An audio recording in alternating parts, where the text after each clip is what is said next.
Welcome everyone to our podcast. It's me, Zero, here with... Decade. Tension. Right. And today we're talking about Kamen Rider Ex-Aid episode 10. So the first scene is basically an outbreak of people getting sick with the Prodcast bugster virus, and a lot of first responders just rushing a bunch of people into the hospital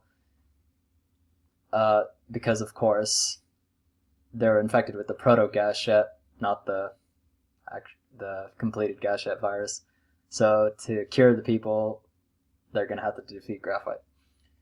And we're then presented with the episode title, which is The Disharmonious Doctors, while Emu is stumbling with support from Poppy into the CR, and he's all bruised up because of his berserk fit using the Dragonite Hunter Zet Gashet by himself.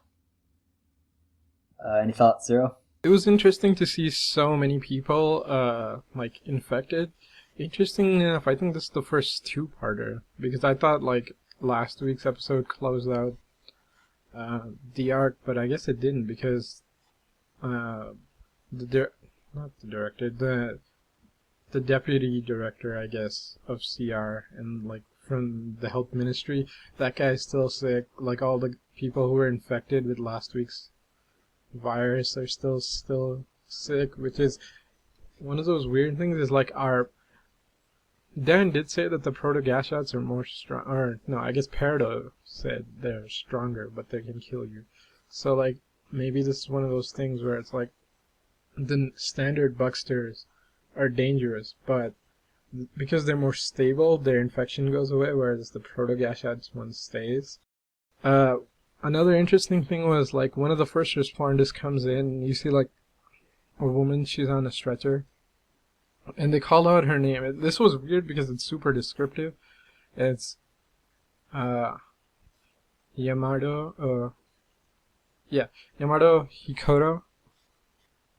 Hiroko. Yeah. And then, I don't know. For a second, I'm like, alright, maybe they're trying to be more realistic, or maybe they're setting up for this character to be a recurring one. Either way, I'm not too sure about that. But that's all I got for this scene. Your thoughts, Henshin? I must have missed that. I don't recall anyone who was being taken into the hospital getting their name called. Was this early on? Yeah, she's being pulled out of the ambulance as we cut to the paramedics taking her to the hospital, and they say her name. She's 28, and then you see the infection on her. Oh yeah, that was one of the first things in the episode. Yeah, so I'm not sure if that's foreshadowing or if they were just trying to be super realistic. Maybe they were trying to be realistic. We didn't get a good enough look at her face in close-up, I think, for her to be important to the story going forward, but I could be wrong. Any other thoughts on maybe the infection or how Emu was acting? Or... Yeah, how he was acting later in the episode made me pause a bit, and I'm like, I wonder how whatever kind of surgery he had is affecting him. Maybe the whole personality changes when he games is something more than just that. That's a good point. Yeah. Because I did notice the eyes glowing red, and then all of a sudden he's being real cocky and kind of cold. Yeah. And I'm like, is he suddenly possessed? He acts this way for most of the rest of the episode. Yeah, we'll get to that, but any thoughts before we move on, Rai? So, this opening scene for this episode is the most serious one that we've had since the opening scene for episode 1, where it's the shot of, the ambulance and the kid being brought to the hospital. I expected to see more things like this way sooner. Yeah. Yeah, I think it's because we've spent so much time establishing the previous, or the main 4 writers, that the medical drama's taken a backseat, but I guess now it's coming back. The problem is that the series has spent too much time trying to be funny instead of actually being funny, that all this stuff just got overlooked. Yeah. Yeah, I mean, it's Toei's problem where, like, if something's popular, they're gonna push it. So, that's sort of the problem with, like, the Heisei shows after Decade is, like, Double was popular, let's combine their thing. O's was popular, let's combine their thing. Forze didn't succeed as much as they wanted, nor did Wizard. So they pushed Gaim really hard, and then that was popular enough.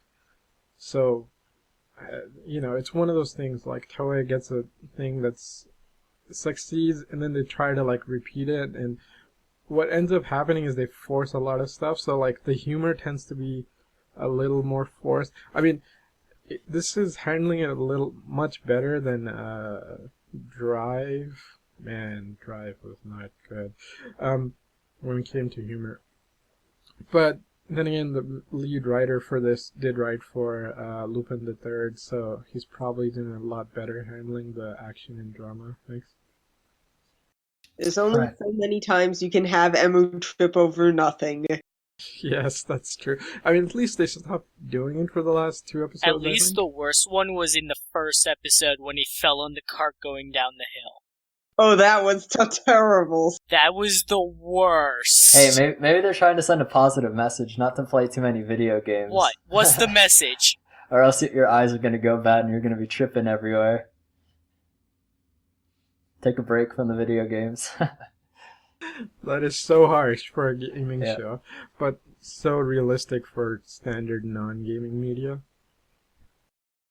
Alright, so in the next scene, we have Emu getting the news that all these people are still infected, including Kyotaro-sensei. So he goes downstairs, just being all fatalistic that he has to go back out and fight, even though he's really banged up. And Kyotaro is up and about, and he notices him. And he kind of scolds him because Emu declares that, oh, my life doesn't matter, I just have to save you. So he gets a bit mad at him, and he scolds him. But first, we cut back to level 2 Brave and level 3 Snipe fighting Graphite, and level 3 Kiriya shows up to join the fight, and then it goes back to Kyotaro lecturing Emu basically on the importance of teamwork in the medical field and how he alone didn't save Emu. There's the first responders, the nurses, the anesthesiologists, all these people play a role, and that he noticed that Emu kind of has been ignoring that fact. Any thoughts, Zero?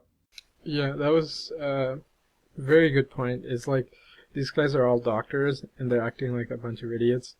Also very well cut together, because, he's straight up saying, like, the way you've gone about this is all wrong. Like, even Emu, where he's, like, just trying to rush out there and save everyone, even the cost of his life is like, no, dude, that's wrong. You gotta save yourself before you start trying to save people.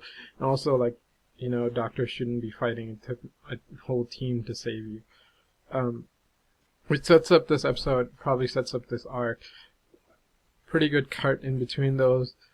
Also, that fight is great because, again, this show, even when the writers fight, it's not like they want to kill each other, it's just they're pissed off at each other. So, like, all the sass, these couple, like, especially in these, the fights this episode, I love how they're like, it's straight up, it's like it's weird because it's adding like that weird gamer mentality of like, you failed so you blame somebody else. Like, it's not a good trait the gamers have. Yeah, like Snipe says to Brave, get out of here, you level 2 noob, pretty much. Yeah, pretty much. And then like, Hero's like, you're just screwing me up, right? I love how Kiriya shows up and it's like, dude, why are you fighting? Oh, we missed that part. During the infection, you see Kirya, and he's like, not again, not like it's Zero Day Yeah. all over again, which would imply that like he's really serious about stopping this. Yeah. Except in this whole episode, he's kind of a jerk, which I'm like, dude, that was a good moment in the beginning, but like for this episode, they turned you into another one of the fighting riders. Still, though, like, that just shows how bad Zero Day was. Yeah. If this is a minor thing compared to Zero Day, probably a lot of people died in Zero Day. It doesn't matter if Kirya lost his friend in a car accident, the actual thing, if we actually get flashbacks to it, it should probably be terrifying. Yeah. I mean, I think it's more terrifying that we don't know. Yeah, we don't know if it was a car accident. Okay. Also, Kirya is a lying liar who lies, so... Yeah, well, Kamen Liar is going at it again, but we do know that his friend did die. The other thing is, even the director later on says, "Oh no, not like Zero Day again," because he's like, so many people are gonna disappear. So, which means this is really small compared to how many people freaking disappeared. It's not even they died; they disappeared, because you see, like the doctor who cured Emu when he was a kid, and like he's invisible. Like imagine that, right? Like you get sick and you just freaking fade away. Yeah. I'll get to that. Man, that's freaking terrifying. But the fights this episode are really fun because they're so in character, which is amazing. Because normally when we just have like multiple riders fighting, it's like, alright, now we're just gonna act like a bunch of idiots and go at it. But in this, like, yeah, they go at it, but one, they remember how they fight. Two, they're petty, but they're petty because of their own reasons. And three, even when they're fighting, you can see, okay, these guys just cool their heads, they could still work together. So, it's a good mix of, like, when you have, like, riders versus riders, it's like, alright, at the end of the day, these guys are gonna end up probably working together. So, it's good not to show that they're just outright hate each other. Yeah. I actually like how the generic work together lesson that Toei liked to push works very well in this case, because just one doctor can't save a patient alone. It's a very team-oriented profession. Very true. Okay, so after the lecture, Emu kind of just sits on the floor. I actually have something to say. Oh, okay, sorry, go for it. So this lecture was a much needed one after last episode, where everyone kept telling Emu, don't do it alone, and then he does it alone, and he wins. This lecture was much needed follow-up to that, because otherwise that would have been an incredibly bad message. Yeah. Yeah. I mean, the good point in this episode, they even show that, like, Emu realizes what he did is, like, he didn't do it because that was the heroic thing. He did it because, like, sort of his gaming pride took over. Yeah, he realized he didn't trust the others enough to do it. He thought only he could do it. Yeah, and that's pretty much what he says when he collapses on the ground. Yeah. I mean, it's one of those things where it's like, Hero is basically too much of a professional doctor, and Taiga, yeah, but like he's super focused, and then Taiga's too much of like, screwed being a doctor, I just want to be like this gamer writer thing, and like Emu swung way too far one way and the other, where it's like, last episode he went a little bit too much Taiga, this episode he went a little bit too much Hero, where he's like, my life doesn't matter, all that matters is the patient, sort of thing, and it's like, and then this episode shows that like both mentalities are wrong. You know, like even working with others is important. Also, doing it the damn right way. You know, instead of just rushing in is important also. Okay, so then we get back to the fight. Brave gets back his Doremi-Fa beat, Gashat, and Laser picks up the Gekitotsu Robots one. And then they pretty much just get owned, and Graphite leaves, I guess. No. The stage gets unselected, I guess, and they all end up on the top of that skyscraper. If you didn't remember that they were in a stage select from last week, you were super confused. Yeah. I was. Then I realized, that was probably what happened. Yep, that's where it all began. And then they went to the river, and then they went to some dirt bike track or something like that. So we got 2 stage selects, so kind of Inception-like when they get returned back to the skyscraper. Yeah, Toei tends to shoot random stuff like that anyway. It's like, and we're fighting here, and then to another thing. But it also proves my point from last week, is like if you get your ass kicked, you de-henshin into where you were. Like you stage select. So again, if the bad guys were smart, they would have been like, okay, fight here, stage select out. Strong bad guy, kick their ass so they come back. While they're doing that, set a damn bomb. As soon as they come back here, just blow it up. Yeah. You could, have them stage select in, some rickety mansion and then cause it to collapse as soon as they get back there. Well, if you're gonna go that far, can't you just stage select them into a volcano? Yeah, it's true. But the riders are the ones that stage select. So I don't think Graphite can do that. But that's what I was saying, is that's why lead them away. If they win or they lose, they're going to come back to the original point, except for a couple minutes they're not going to be in the original location. So if you had 2 bad guys, have one lead them away, have the second one set the trap, when they come back, they're dead. Yeah, but clearly Parado and Dan's goals are much different. Yeah. I know they want them alive, but it's one of those things that's okay, show, you're lucky that you know that the bad guys want them alive, but I wonder if you even thought about using this properly.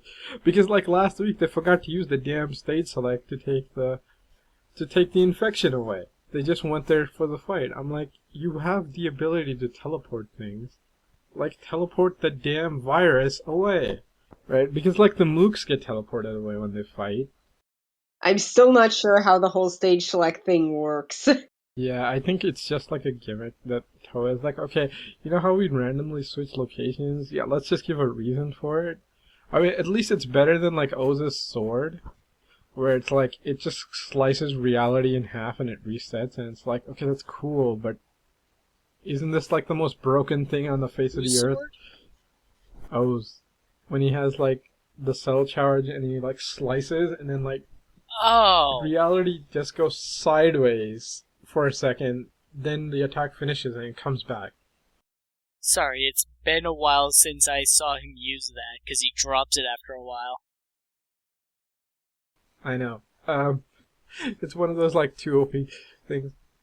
Weirdly enough, reminding me of old Heisei. Because we started getting more and more from the movie, one of the villains shows up, and the weird thing is okay, it's Haruto breaking into the base, and then next card is the secondary henchman guy who looks all red. I'm shit, did they revive Phoenix? Did they remember he exists? So Emu shows up to the place where they're all D-staged, selected, I guess, and he bows his head, apologizes for how he's acting, and sincerely asks for them to help save the patients. But he quickly gets rejected by everyone. And Kiria brings up the fact that Emu might have gotten a compatibility surgery from Kyotaro Sensei, and that he was just being used. That's gonna come up later. Yeah, definitely will.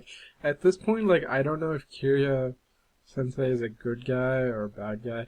I mean, he could be, he could be in the middle, but it also speaks to, Kiria's mentality of, okay, something shady's going on. I don't know the details, so I'm just gonna assume it's the worst. Because of, that's sort of kind of how he's been living his life since Zero Day, pretty much. Yeah.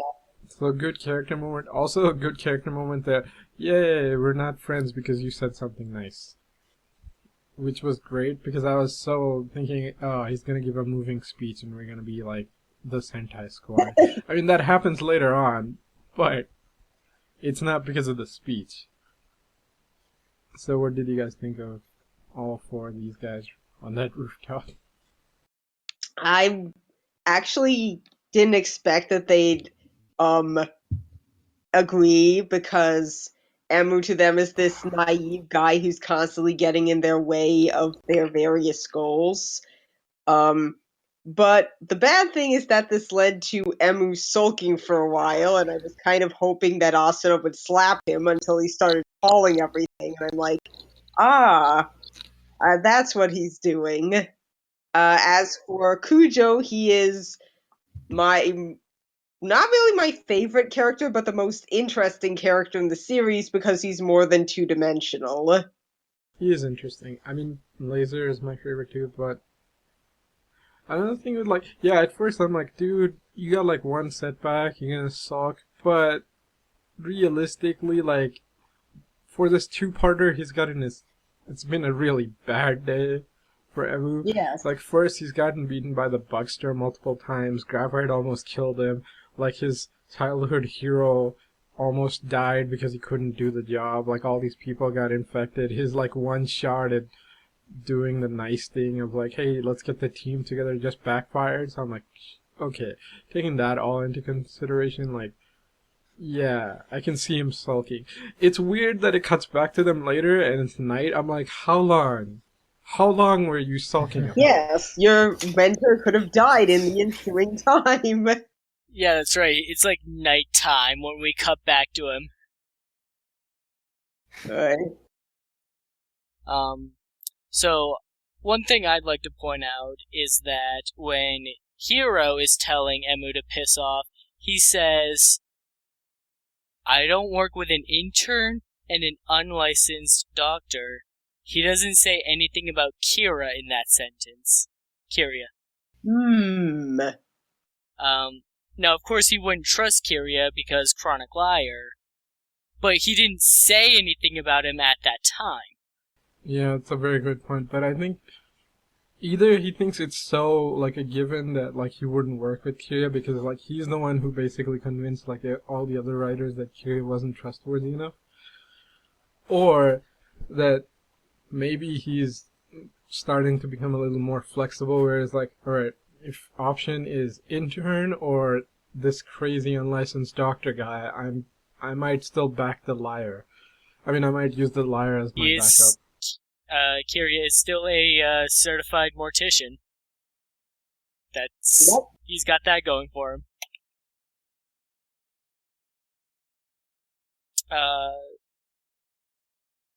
The other thing I wanted to discuss is that when Kiria points out that Emu didn't have the compatibility surgery and probably did in his surgery 16 years past, it makes me wonder if that surgery that Emu had, if he ever even needed a life-saving surgery, or if that was just a cover-up for the compatibility surgery in the first place.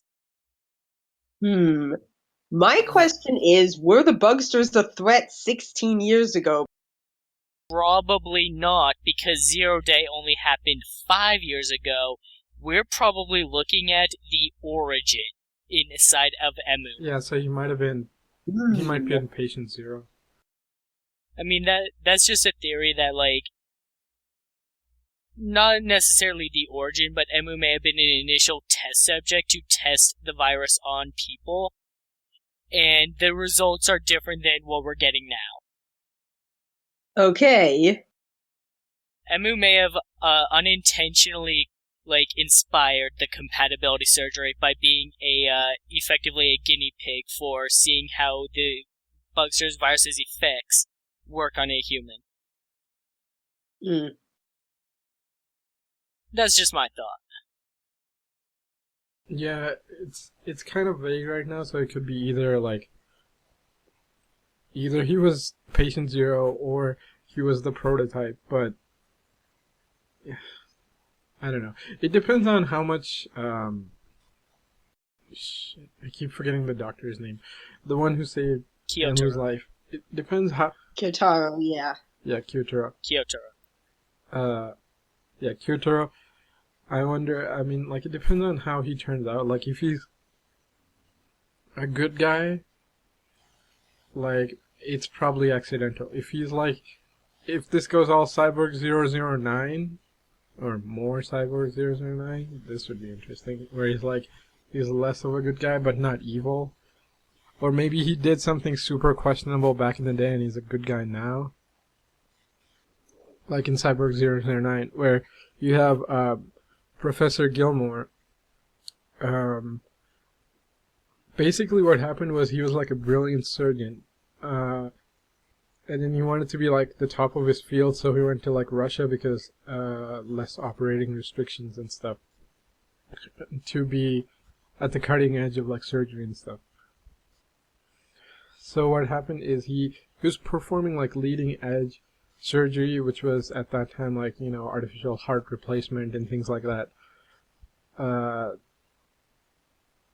But like the hearts and things that he had weren't good enough. So like this other mentor doctor that he had came to him and it's like, here's the plans, or here's an artificial heart that we basically built.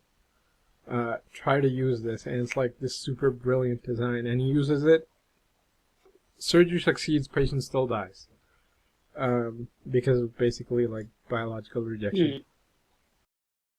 But the thing is, it sort of taints him because it interests him so much. He's like, so you really want to be at the cutting edge, so like follow me, right? So Gilmore just follows this doctor, and then he just joins Black Ghost, which is basically Shocker.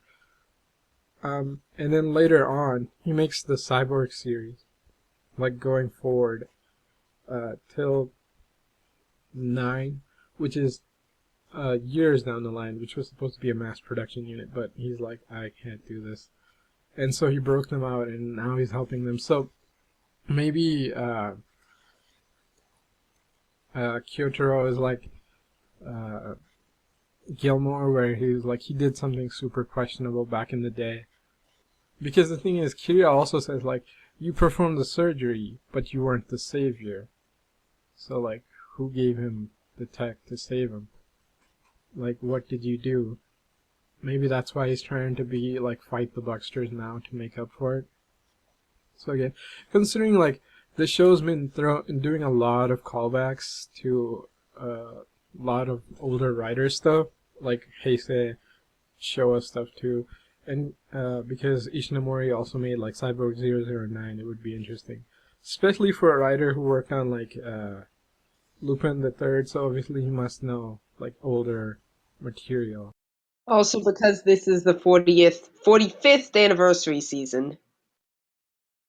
Yeah, that would be very interesting if they somehow roll that in. I mean, because Modern Rider is very much Cyborg 09.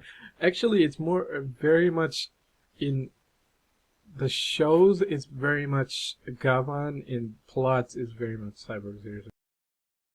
I think we've covered enough. Let's go on to... So they're not actually on the top floor of the building. We see from the next cut, Parado and Dan are watching, I guess, a few stories above, kind of worrying that they're not going to team up and get them the data that they need. But, of course, Dan smugly is not too concerned. So then we just get a short scene of Graphite kind of rejoicing at all the sick people, so happy that he's going to get more comrades. How did no one hear him? Like, he's shouting on like a small, like, I was going to say balcony, it's not a balcony, but like a ledge or stairs or something, and like, the ambulance is right there. Yeah. No, it's fine. Don't worry about it. Just some crazy person. Tokusatsu logic. Yes.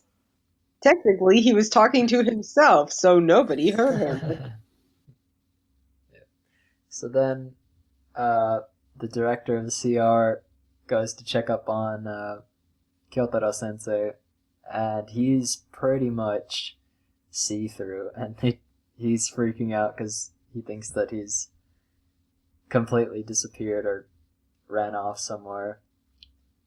But he's on the verge. He's transparent. And he tells the director, if anything happens to me, you're in charge, basically.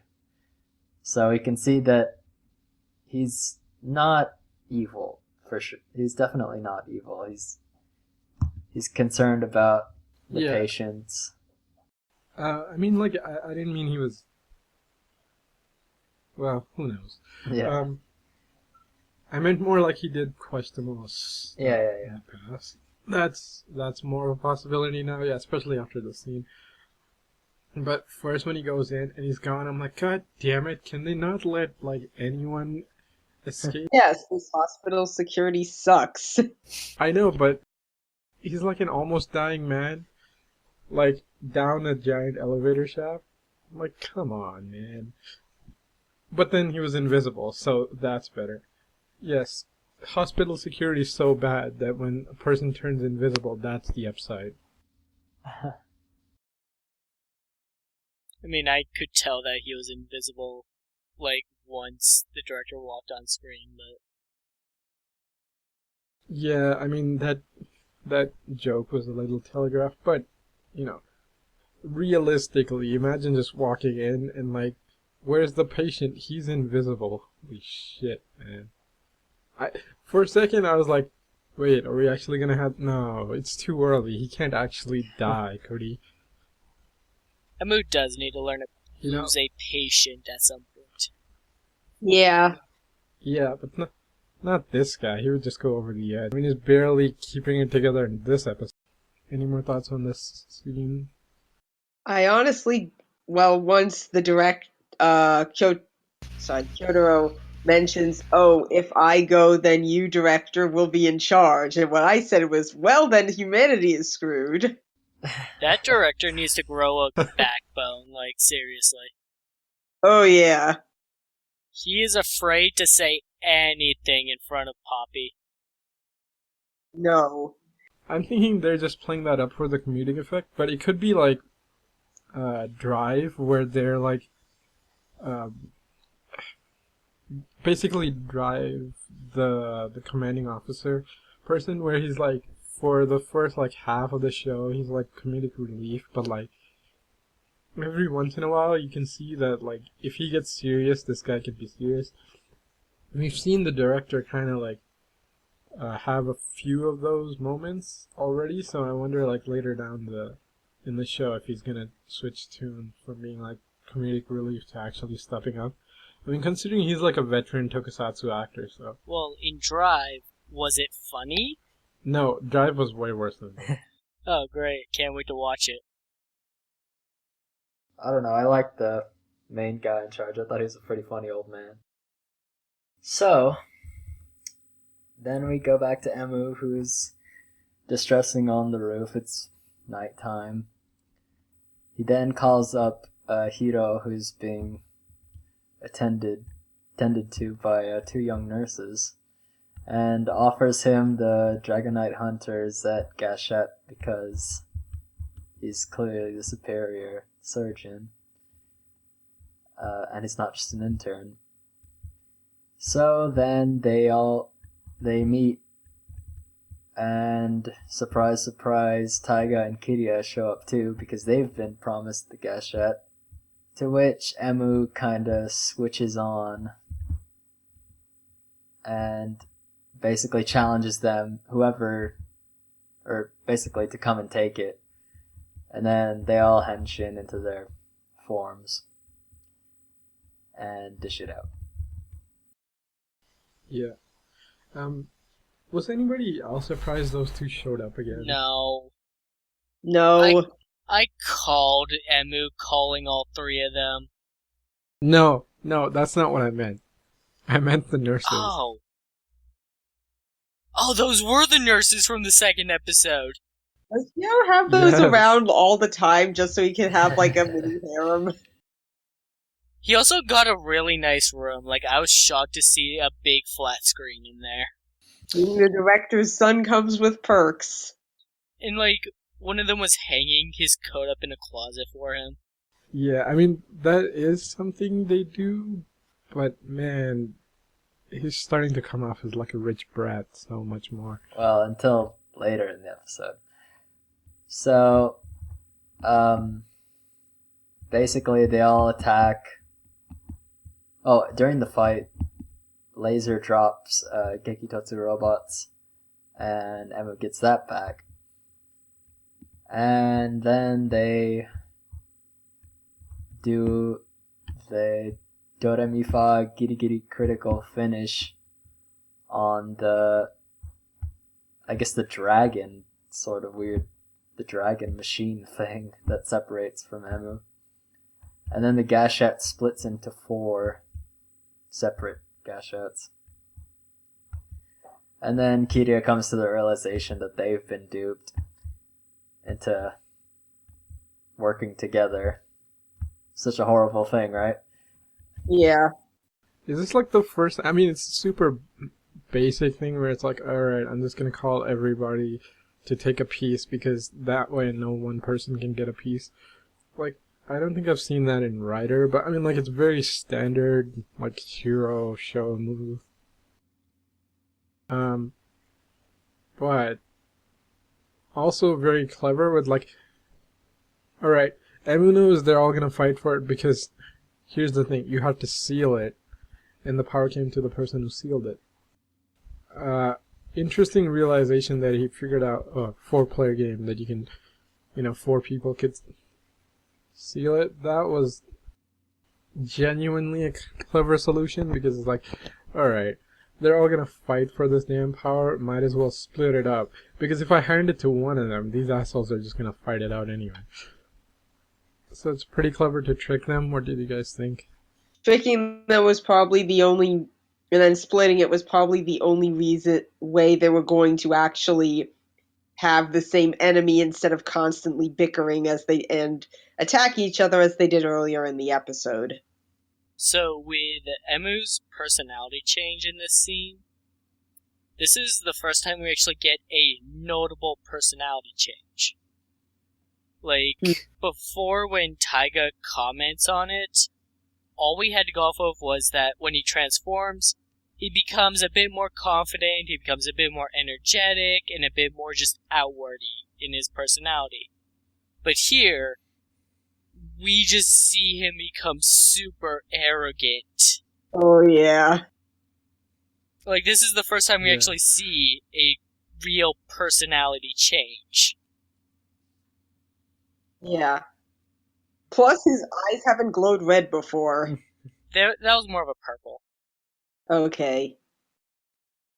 Was it? I thought more red. Whatever.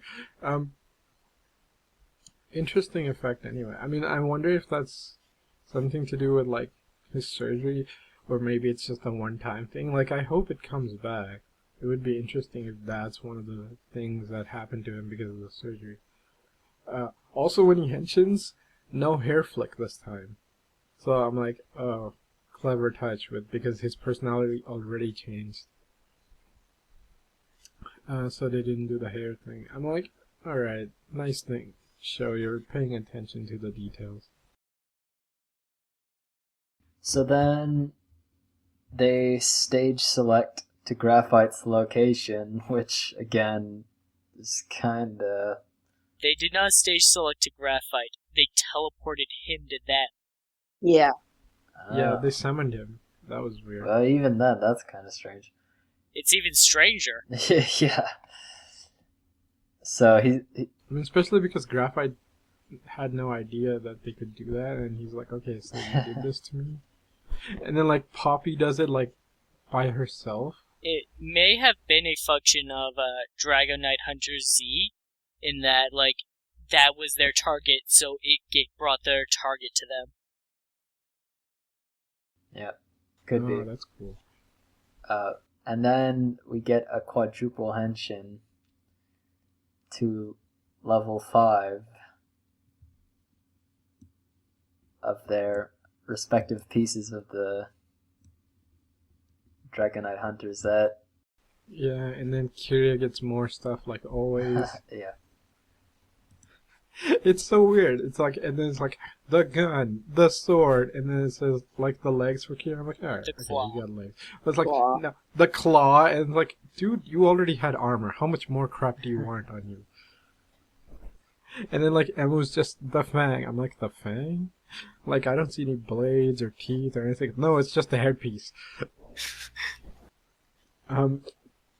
Except it does the flame dragon thing where it just breathes fire. And apparently, if it turns around, it can do the Sentai explosion block thing. I was like, great. Realistic Sentai squad complete. Yeah. Is the henshin block thing where you like cut an explosion in half?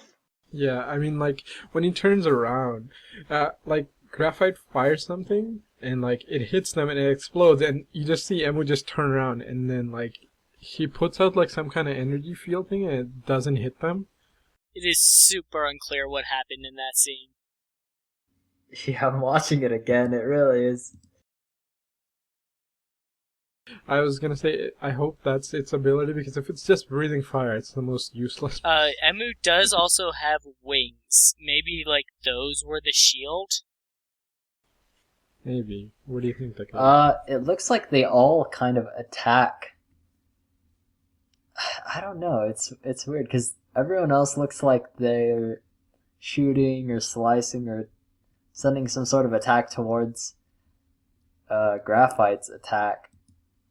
But Emu just does the pose. It really is odd. He just turns his back. Yeah. He's like, I'll let you guys handle that. Alright, let's watch it one more time. Yeah, they just send some sort of energy wave out of them. Yeah, I was waiting for one of them to get something in the eye just to make an Akiba Ranger reference. Like, that's why you don't look at the explosions. I haven't seen Akiba Ranger. Oh, you need to do Oh my that. god. Okay, watch season 1. They make a reference. It's like the blue just looks back at the explosion while like red and yellow aren't. And, like, she even asks, like, why are you guys turning around? And then, boom! Okay. So yeah, after that defense... Actually, there's one thing I want to talk about, which is when Emu starts breathing fire, and the others just turn and see it. Specifically Kiria, who is right in the line of fire, and just, you can see his reaction. And he just drops to the ground to dodge. I'm gonna have to rewatch this again and fast forward to that part. Yeah, it's Kiria really has great the suit best acting. reaction when he turns around and Emu is about to breathe fire right in his face. You can't see Kiria's face, but you can tell he is not okay, and he just drops to the ground.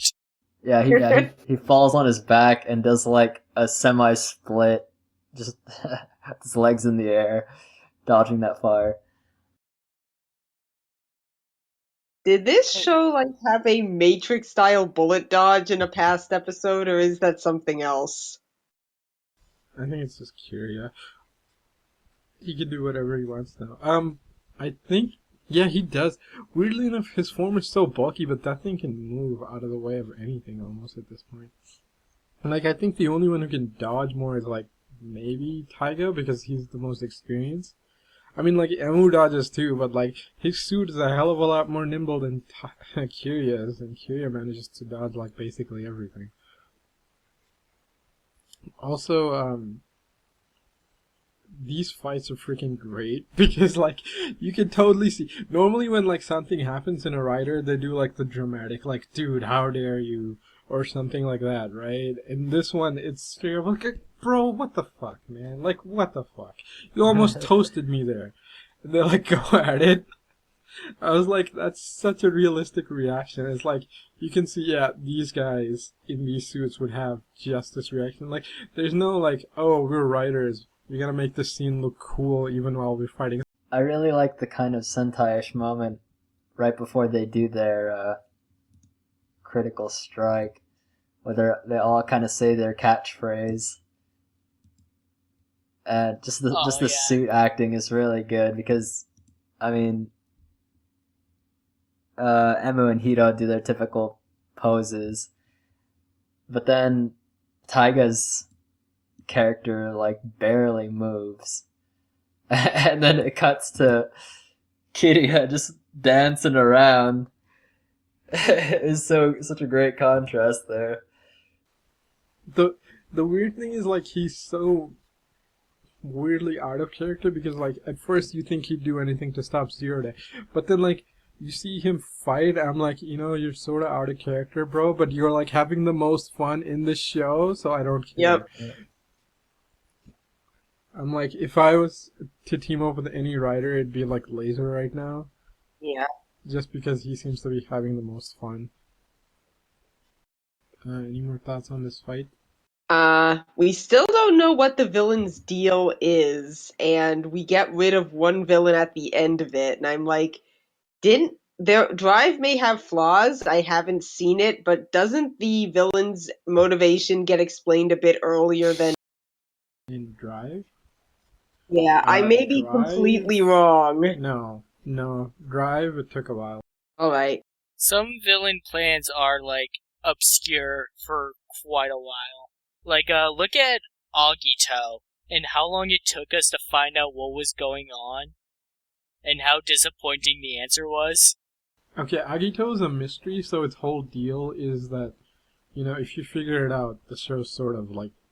The whole point of the show is to figure out the mystery, but what happens in Drive is you sort of figure out the deal with the bad guys. It's because there's 108, and they're basically trying to get enough people to get to the magic, or not magic number, but something like that, like this specific chosen number thing, which you think is the plan, but like it's so vague for so long. Like they say that early on, but then like most of the show you're like, what the hell does that even mean?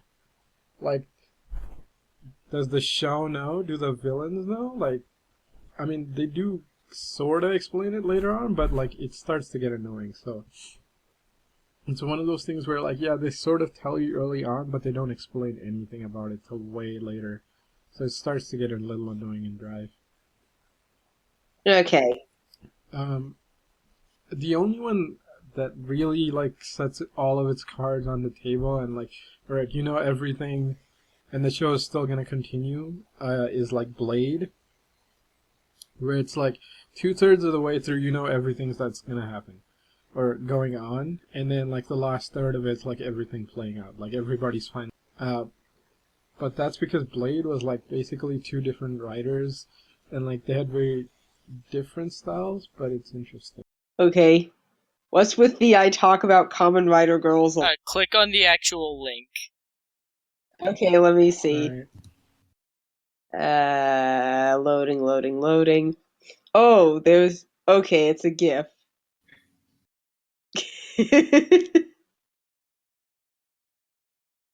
Oh, Akiba Yeah, Ring. that's not the one we're talking about. That's from season 2. But that's, like, the kind of thing that you're going to get into. Okay, yeah, that makes sense. You're looking at an explosion and, all of a sudden your ears are ringing and you can't see straight. Yeah. So after Graphite's defeated, then we get a short scene of Parado retrieving the proto-gas jet and thanking Graphite. So I don't think we've seen the last of that gas jet. But have we seen the last of Graphite? It's sad to say. I think so. Or maybe he's somehow trapped in the gas jet. I just thought of that. That makes me really upset to think about. Because it feels like such a cop-out answer. Right. Well, I mean, last episode was Digimon, so this episode gets to be all Pokemon with the director and his popping nonsense at the beginning, and now Graphite's stuck in the gas jet. Like, So is level 5 the champion form? pretty much. I mean, like, it can get split up, so maybe. I mean, it's weird when it gets to the armored ones. Alright, like season 2 or 4, people who know more about Digimon can figure out exactly which one. So then we find out that the Gashet, the Dragonite hunters that Gashet returned back into one. And then all the doctors are kind of fighting over why they should get the Gashet. To which Poppy intervenes. Oh, don't, it's a draw. Don't worry about it. You guys all work together. Yay, teamwork. And they just all quit. Yes, that was hilarious. Yep. Oh, that was cool. I thought actually Poppy was just gonna take the Gasha and it's like, okay, I'll handle it. But then like she's like all super happy and like this, oh, we're getting the Sentai team together. It's like, no, it's a Rider show. That's I not think there was more like forced happiness at this point. Yeah. I wonder if Poppy can take stuff with her back into the dance game or not. And like keep it there. Just dance with a dragon. Maybe that's why her training machine, yeah, that DDR thing, has like all the Rider references plastered on it. All the Heisei Riders. They're seals to keep whatever evil is inside there. Poppy. No, I mean like, did you guys see all the references? No. Yeah, I saw them. I have not. Yeah, like there's one, like the Decade one is like destroy the world, and then there's something which is Decade, and then there's something 2000 which is like a Kuga reference, and then there's Go Go Go which is 555. And then there's other ones, but I haven't seen them. Where are these references on the Gashets or? No, this is on Poppy's arcade cabinet. Oh, I haven't seen a full picture of it. There's one out there somewhere that I saw, and it has like all these Rider references on it. Hang on, I'm quickly image searching to see if I can grab something. Well, while you're doing that, the next scene is kind of short, but it's Hito kind of looking out over the waterfront, not really satisfied that he killed his girlfriend's murderer. And Because he didn't really get anything out of it. Yeah. No, I think it's showing that vengeance Yeah, isn't of course. satisfying as people think it would be. Also, for a second there, I was like, oh my god, I've been watching too much Flash and Legends and stuff, so like, I'm just waiting for like a speedster or some evil time travel to pop in. It's like, okay, no, you can go back and change. I'm like, no Flashpoint, bro. I don't know, man. I've been watching too much Flash, apparently. Yeah, it's a pretty crazy show right now. Yeah, I see the go go go on the side, but this is a rather small image. And there's something on the top of the screen which I can't read. Okay, so then we have Kyotaro Sensei is given some roses for his recovery, and then he announces that him and the Ministry of Health will deal with all the people who are infected, and I guess the PR. Yes. Of course, they're not going to come out and say, oh, it's the Bugster virus. Yeah, they're just gonna PR it. Which, they gave him roses for a second. I'm like, oh no. Is he just gonna drop them and like clap his hands and go, congratulations, welcome to Shocker. From the first, I'm like, oh my. If they made that reference, wouldn't that be great? Like, all this time you fought to save this guy. He was the true villain all along. No.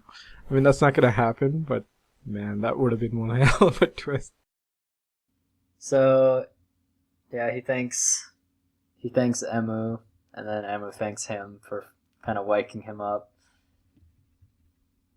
Then we get to Parado just chilling in the office as always, playing Mighty Action X. And Dan pretty much announcing, it's time for the new arc, everyone, yay! We have all the combat data that we need, hint hint. Yep. And Just in time for Christmas. based on what Dan said earlier in the episode, which was that if the riders died before they got everything they needed, they just replaced them until they got what they needed. Now they have what they need, so now the riders are expendable.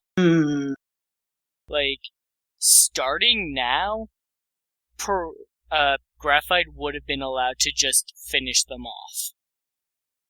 If he had just waited a little longer. Yeah, but then again, Graphite was probably more trouble than he was worth. That's probably why they got rid of him this early. Because if they have the data to make like more Gashats and stronger ones, like what the hell's the point of keeping a Bugster around, right? So overall, though, pretty interesting episode. We had quite a lot to say about it. Good fights, good suit acting. The one thing that I'm kind of that I kind of wish they had done more with was Graphite's Bug Visor Henshin jingle. I really liked it, and they only used it like, what, twice? Let's game, bad game, dead game. That was a pretty good one. I think it's gonna come back. It better come back. Like, that's like a mid-season reveal right there, too. In fact, this whole team-up was like a mid-season team-up. The entire story of this series is on fast forward right now. I mean, it's interesting, but then again, we know there's going to be more writers and stuff, so who knows what that's going to bring. It's just, yeah, this show is interesting pacing. Mostly because, like, this was the first two-parter, Yeah. and we're, like, 10 episodes in. I mean, like, technically they could have just killed Graphite last episode, and it would have just been a single-parter. But it's one of those weird things where it's like, okay, they're doing mostly a lot of standalones, but it feels like continuing story, but it's not like the standard continuing story like Fies or something. Last episode was actually like the first episode that made me feel like progress was being made, that like a plot was moving forward, and this one just kind of continued that. Fair enough. I guess it's mostly been like character building up to this point, and now like we've gotten the main four out of the way, and now we're actually going to start fast forwarding because it's going to probably be Dan's. Hopefully they won't be at level 10 by like episode 20. Well, that depends on what the max level is going to be, because they skipped the number 4. What if they just skip 6 through 9? It's going to be 50. What if it's 99? Right? No, I So mean, many die henshins. Yeah, if we had Slider. Die, Henshin! No, he's just gonna either turn into to the Flash with this wind arm thing, like the windmill tornado thing, or he's gonna turn into a helicopter, or they might finally drop that Cougar reference and switch over to Cho. When he first said Die Henshin, all I thought of was Kuga saying Cho Henshin. And then he said Die Henshin, and I wanted to punch him. Well, I'm a little bit of a dork. Yeah, maybe once he levels up to level 10, they'll switch. Cho Die Henshin! No. That's Godai Henshin, but that's not happening. Can we just bring back a good version of Kuga? Because the one in Decade sucked. He was good for the 2 first episodes. And then he just became plot fodder. We need someone to get kidnapped. What, in the show? Or from Toei? What are you talking There's a Kamen Rider Decade abridged fanfiction on Archive of Our Own where Yusuke is often nicknamed as Yusuke-less. Nice. I feel really bad for that guy too, because like first you gotta come in fill like Onigiri Joe's shoes. Then you had like 2 okay episodes, then you have like an entire show of people hating you, and then you show up for the movies when they're crossing over with real writers. Like, poor guy. Like, everybody hates him for just him showing up and doing his job. But any final thoughts on the episode? It was a good episode. It felt early for this kind of episode, but it was a good episode. And for the I thought it was pretty good too. for the end of the first arc, it leaves a good promise of what we're going to get into. That is it. Thank you for listening to our podcast of Ex-Aid Episode 10, The Disharmonious Doctors, and we'll see you next time. See ya. Bye!